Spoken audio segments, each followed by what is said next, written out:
Okay, hello everyone. In this session today we will discuss primarily about the transaction we are doing. Till now we have discussed that transactions are the group of instructions. They are logically combined together as a single unit. And we have also seen that why do we need transaction, what are the properties of transaction. So four properties we discussed, which are essential properties: atomicity, consistency, isolation and durability, which we primarily known as the asset property. Now let us try to understand in this that what is a read, what happens when we write, and what happens when we read. So if we look at the transaction which says read A, now in that the transaction has a read A, the transaction has A is equal to A minus, write A, read B, B is equal to B plus, and write B. That's it. So now in this, A is equal to A minus 50, B is equal to B plus 50, that we can understand. But what is read A? What is write A? What happens when we do read A? What happens when we do write A?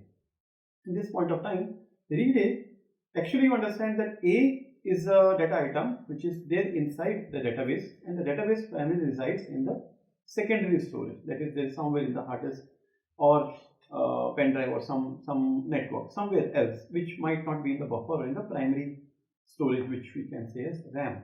So if you look at the model in which the computer works, computer has a processor. The processor fetches the instruction primarily from the random access memory, or we can call it as a buffer here. It fetches instruction from the random access memory, the data as well from the random access memory, executes that and stores it in the random access memory. But here in this particular scenario, our entire database is residing in the secondary storage. So first of all, we need to read the instruction from the secondary storage, put it to the main memory. This is a read A. So A is a data item which is there inside the secondary storage. We read that across and store it in the same variable inside the main memory. That is a read A. And write A, when we say that, write A means that whatever is there in the main memory with the data item A, we store it back into the secondary storage. That is basically read A and write A. And A, when we say, is the same data item named A inside the secondary storage, the same data item inside the main memory, it is stored in the same name. That is read A and write A. So if we read out this transaction, it says that read A is equal to A minus 50, write A, read B, B is equal to B minus 50, and write B. Now at that point of time, so understand that read A means we are reading the data item from the secondary storage, putting it in the main memory, and the processor works at that point of time. A is equal to A minus 50, that manipulation is done inside the main memory on the variable named A. And write A means we are putting back whatever the data is there in the main memory to the secondary storage. And then similarly reading B. Now you understand that reading instruction and manipulation, both of them can be done by different units. So reading can be done by the unit which is fetching from the hard disk, which had to move the read write head to a particular track, and then move the read write head to the particular sector, read it there, put it into the variable and store it inside the main memory. That is one part of it, that's the read write area. And inside the main memory, the operation works primarily by the processor. Now both of them can be done by different units inside the computer and can be done parallelly as well. So understand that once, by the time the reading is happening on the data item and storing it into the main memory on the variable A, at that point of time it may be possible that the processor is not working in this particular scenario. So this is what also is important for us to understand. So here we read data item A from secondary storage to main memory, do some changes in A, write back the data item, read data item B, do some changes in B, write back B. That's a transaction basically. At that point of time, you also need to understand that what is the storage structure that we are using. Again, there are volatile storage. So main memory is a volatile storage because once the power goes off, the data may be erased. And non-volatile storage means secondary storage, where the data is actually residing and that persists failure. So if something happens because of which the transaction fails, at that point of time something is stored inside the secondary storage that will persist. And now it's a stable storage is a concept where we say that even in case of a huge failure, a bigger failure calamity, the stable storage is always persisting the failure. So we use log files to store those instructions or those to store in those particular stables. Again, it's a concept where we can apply to a sufficient degree based upon redundancy and using certain RAIDs and other scenarios as well. Now some important terms which we will come across while we are moving across in the system.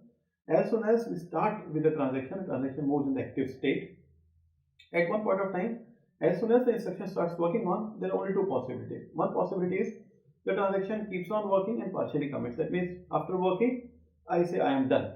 Or after working 1 or 2 or 3 steps, there may be a failure. At that point of time, the transaction enters into the failed state. So the states are one which determine what is the next action step that can happen. So understand that computer works in a automata mode depending on the states, what to work upon that. Now in that scenario, we have states. One is that it is active. Yes, all the instructions are active and it is working one by one by one. And then if it is reaching a particular state where we say that yes, all the instructions are done, it's a partially committed state. If there is a failure in the active state at any point of time, or even in the partially committed state after that, then we reach into the failed state. After a failed state, all the instruction which has executed gets rolled back, and then we say the transaction has aborted. After a partially committed state, the transactions all the data terms which are there commit, that means the stored back in the secondary storage. Then again it reaches the committed state. So the 5 states that any transaction can mean. It can start the transaction, it is active state. It can reach a partially committed state where we say that yes, all the transactions instructions are complete, but they have not been committed. It may be possible that in between any point of time in active state or partially committed state, the transaction fails and it reaches a failed state. Once it has reached the failed state, then it rolls back. After rolling back is complete of all the instructions, it reaches the state which we call it as aborted state. And then otherwise, if there is no failure, the partially committed state, everything commits, and then we reach a state which is called as committed state, after which the transactions are not rolled back and the changes are persistent. Okay, again important terms: rollback. If something failures happen, it rolls back. Log files, whatever changes are happening in the data item, they are stored in the stable storage area in through a log file. Aborted state, committed state, and terminated state, we all know of these terms. Okay, now before I move on to the concurrency and why do we need concurrency, let us give a brief revision. We say that transactions are a group of operations. They are logically combined together as a single unit. And now we say this is a transaction because transactions have set properties. They are atomicity, either all or none. Consistency, that means either whatever the constraints are there and the checks and balances are maintained before and after the completion of transaction. Atomicity, consistency. Isolation means that whatever the result, if only one transaction is executing or all others are executing, still the same. One violation, you can also understand that it may be possible that when we check out the flight rates of a particular airline, we check it once, we check it after a few hours, then the rates may change. So that means we know that there are other people who are also executing. That violates isolation. Sometimes we tolerate that, but generally in a transaction we have to ensure that the results are seen. And there is durability as an important property which persists after the committing of transaction, that everything is still there. So transaction which follows ACID properties, we also see that what is read, what is write. We also understood that what are the different states in which the transactions are there: active state, partially committed state, or it can be a failed state and aborted state where it rolls back.